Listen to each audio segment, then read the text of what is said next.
The Belle Meade Plantation tells the stories of the lives of the Harding and Jackson families. But historians say there are more stories that are often never told until now. The stories of the slaves who worked and lived on the plantation. News Channel 5's Kelsey Gibbs spoke with the museum's first ever Director of African American Studies. There's an entirely different story here that for many plantations never gets told.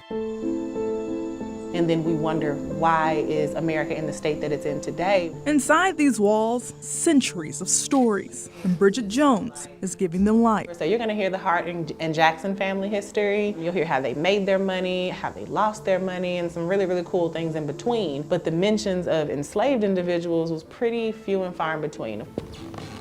The first slaves arrived to Belle Meade in 1807, and as decades rolled on, the number tripled. So there were 136 of them here by 1860, based on the 1860 census record. So this is the historic kitchen. Jones is the first ever Director of African American Studies at the Plantation Museum. It's a title, she says, she holds close to her heart. It makes me very emotional at times because this is a very personal story for me. I'm native to Tennessee. My family was enslaved in Tennessee. My mother's family was enslaved in Arkansas. In her role, Jones takes us through these doors and down these halls, walking in the footsteps of slaves on a journey of jubilee. The blacksmiths and the stonemasons and the carpenters, these are all positions that were held by enslaved individuals. And 136 stories, Jones says, that are just as important today than they were more than centuries ago. Miss Savannah is the only nanny that I know of in the 99-year time span of the Belle Meade Plantation. Jones says she is honored to have this position and to be a voice for a group of people who for far too long was told to be silent. I enjoy being able to feel like I'm doing my ancestors a service and